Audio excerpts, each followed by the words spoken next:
personas de alto patrimonio, las fundaciones, los family office y los clientes institucionales. Bueno, entonces vamos con nuestra segunda conversación. Nicolás García, abogado del área de compliance de García Parot. García Parot me imagino que es un estudio con un foco en compliance, ¿no? ¿Cómo te va? Hola Gonzalo, ¿cómo estás? Bien, pues. Bueno, García y García, Nicolás García.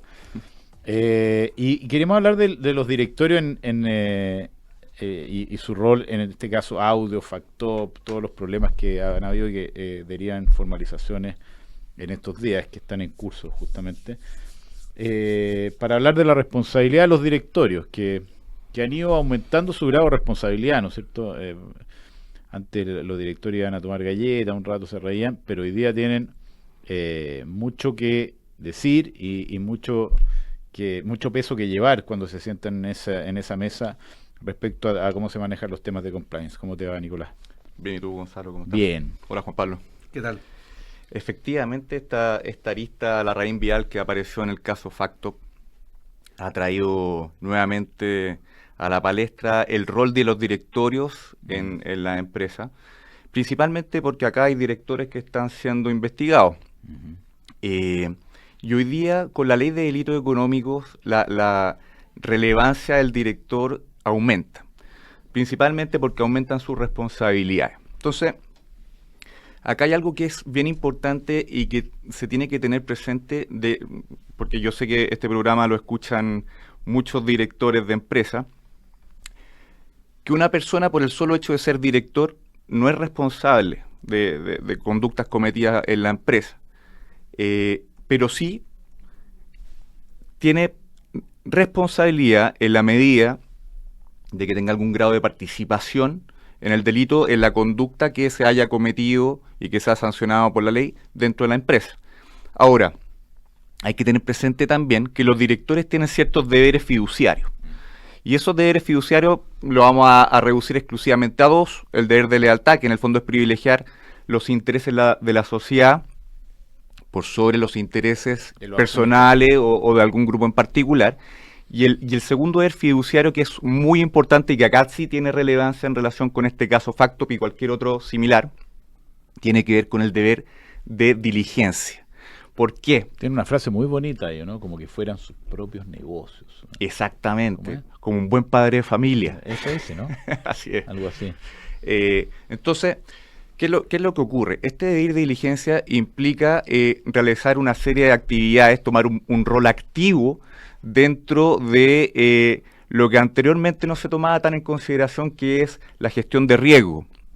Hoy día, con la ley de delitos económicos, que pasamos de aproximadamente 20 delitos a más de 200 delitos, la empresa tiene que evaluar cuáles son los riesgos que pueden generar un impacto no solamente legal, sino que también reputacional. Acá, por ejemplo, en el caso de la raíz vial, que está en proceso de investigación, aun cuando no tenga ningún grado de responsabilidad la raíz vial, sí ya existen efectos reputacionales en la raíz vial. Se afecta la confianza en el mercado, y porque los inversionistas hoy día ya están un poco más atentos a dónde se están invirtiendo sus fondos. Entonces, perdón, dime. Ahora, aclárame por favor el punto, pero según lo que yo entiendo, siendo tú director y tomando las medidas de mitigación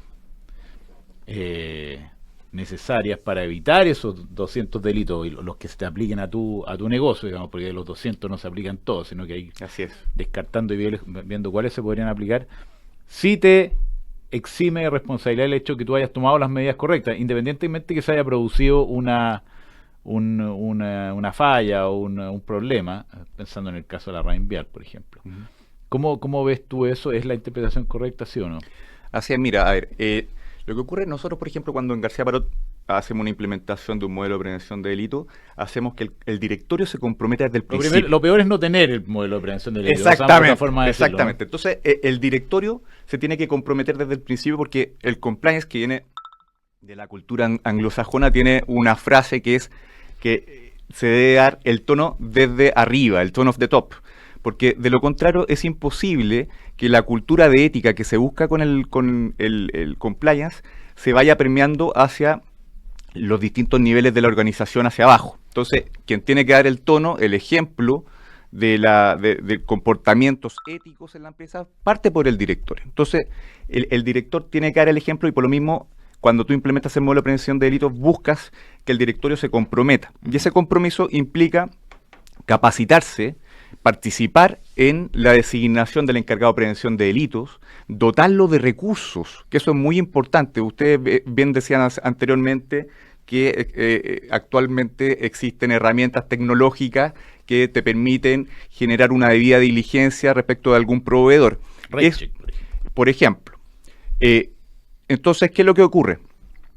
El directorio tiene que proveer de recursos por ejemplo, el encargado de compliance. Tiene que exigir que el reporte sea directo del encargado de compliance al directorio. Existen casos precedentes acá en Chile, como el caso Corpesca, en que el directorio no se comprometió en nada o muy poco en relación con la gestión de riesgos de la empresa. Entonces, el encargado de prevención de delitos le reportaba directamente al gerente general, que era quien estaba cometiendo delitos. Ya, Nicolás, la pregunta, suponte que yo tengo un manual de prevención de delitos, tengo un encargado de compliance, tengo las herramientas tecnológicas que me monitorean el riesgo, ojalá en tiempo real, y hay un problema. ¿En qué posición quedan esos directores? Esos directores, en la medida que, acrediten de que han exigido, por ejemplo, al encargado de prevención de delitos reportes, se hayan capacitado, se hayan puesto énfasis especialmente en los controles de los riesgos críticos de la empresa, pueden acreditar de que hicieron todo lo posible para evitar que se generen estos riesgos legales, financieros y reputacionales de la empresa. Y con eso pueden eximirse responsabilidad, porque que acá hay algo bien importante que hay que tener presente. A lo imposible nadie está obligado. Exactamente. Entonces, si yo hago todo lo posible, entrego los recursos, me capacito, genero protocolos, modelos, García Parot, por ejemplo, exactamente, y algún funcionario, algún ejecutivo importante corre con coleros propios, por ejemplo, para ganarse un bono, ahí no puedo tener responsabilidad. Tendría que revisar el día de mañana cómo mitigar el riesgo que se produjo para que no vuelva a ocurrir. Pero en la medida que yo pueda acreditar de que hice todo lo posible para evitar que se cometa el delito, eximente responsabilidad, señor director. Desde la Polar ahora el tema de los directorios ha ido cambiando fuertemente, incluso la composición. Antes se hacían ranking, quién es el que tenía más directorios, y aparecían gente con 10, 12, que es realmente muy difícil de poder hacer una buena gestión con esa cantidad de directores. Y la ley se ha puesto cada vez más dura. Pero también hay un tema cultural aquí en Chile que la legislación obviamente que va a ayudar a enrilar las cosas, pero hay un tema cultural en que Gonzalo lo ponía de manera más jocosa, decía hay una puro comer galletas, no creo que haya sido tan dramático el tema, pero lo que les está pidiendo hoy día la legislación es casi directores que tengan oficina en la empresa, que estén metidos en más que los comités de auditoría de riesgo y algún comité más, que tengan una... sé que la legislación no habla de una coadministración, pero como que apunta para allá un poco. Claro, efectivamente. A ver, lo que ocurre es que la ley lo que exige no es que el directorio participe en las medidas de control, pero sí que la supervise. Pero lo obliga a estar muy y sí que lo encima. exige. Exactamente. Lo que pide la ley es que tenga un rol activo. O sea, que participe, que sea el compliance sea parte de la estrategia, la gestión de los riesgos sea parte de la estrategia de la empresa. Hoy día es, como bien decías, la ley exige mucho más que antes, porque busca... Acordémonos del origen de esta ley. El origen de esta ley busca que se terminen estos delitos de cuello y corbata, que era como se los denominaba. Entonces, lo que busca es incrementar las sanciones cuando se cometan esos delitos. Por lo mismo, el número de delitos, que son más de 200, que no necesariamente son aplicables toda una empresa, es muy probable que puedan ocurrir. Entonces, para que no ocurran, tú necesitas tener la parte de arriba de la empresa, la esfera, la plana mayor, que es el directorio, comprometido, exigiendo que se supervisen, que se capaciten, que cuenten con protocolos principalmente para mitigar esos riesgos. Quienes sean los técnicos de eso, el encargado de prevención de delito, García Parot, o la persona que sea, ellos van a ser quienes tienen que evaluar, tienen que establecer los controles, etcétera. Pero tienen que reportarle al directorio. El directorio tiene que estar en conocimiento de qué es lo que se está haciendo. No se puede hacer el loco. Porque dentro de tu deber de diligencia está Está bien. Informarse. Yo creo que al final te termina dando una especie de blindaje que yo hice todo lo que había que hacer.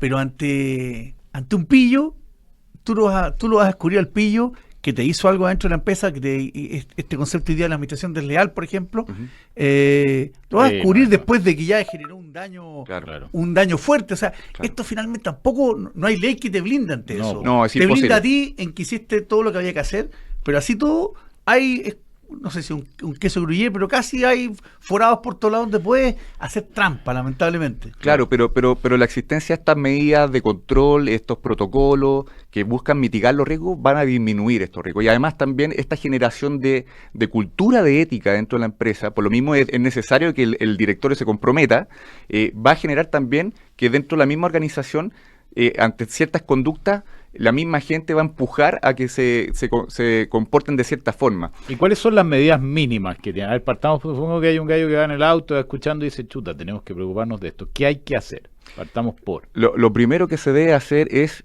la implementación del modelo de prevención de delito, que la ley actualmente exige a las empresas de todos los tamaños, desde grandes empresas hasta medianas y pequeñas. Entonces, lo primero es implementar un modelo de prevención de delitos que empieza por la evaluación de cuáles son los riesgos aplicables. O sea, los 200 posibles delitos, cuáles son y cómo se aplican a mi compañía. Exactamente. Y luego de eso, ver cuáles son los modelos, ¿no es cierto? Es el modelo de prevención de delitos. ¿Hay que tener un encargado de prevención del delito dentro de la compañía? Lo que pasa es que la ley lo que hace es que yo, por ejemplo, a la señora Juanita yo no le puedo exigir contar con un encargado de prevención de delitos al interior de la empresa. Por lo mismo, la ley tiene en consideración el tamaño de la empresa, el giro, la facturación, etcétera. Pero el encargado de prevención de delito podría ser, por ejemplo, en una sociedad por acciones, el mismo administrador. Estamos hablando de una pyme. Pero si tú tienes una empresa como, por ejemplo, la Raín Vial, lo lógico es que cuente con un departamento de compliance. Entonces, eso es lo que se debe tener en consideración en materia de... Y luego implementar esos controles en la práctica. Claro, se evalúan, se establecen cuáles son los controles que existen en la empresa, se refuerzan o se establecen nuevos controles y se generan además distintos documentos, capacitaciones, y eso, lógicamente, como lo que exige actualmente la ley, es contar con un modelo de prevención de delitos vivo, que sea efectivamente implementado. O sea, no que quede la evaluación en el diagnóstico y se cierre ahí, sino que estés constantemente monitoreando, supervisando, estableciendo nuevos controles, adaptándote, etcétera. O sea, eso es lo que está exigiendo actualmente la ley, que sea efectivamente implementado. Y por último, solo para cerrar, porque yo sé que acá el tiempo es oro. A mí me parece insólito que se le estén recortando recursos a Fiscalía, porque la ley de delito económico lo que exige, lo que buscamos todos hoy día es...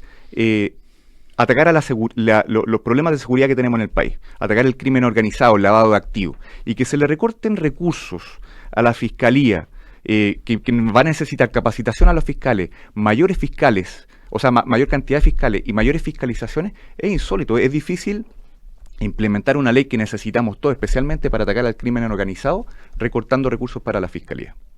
Excelente.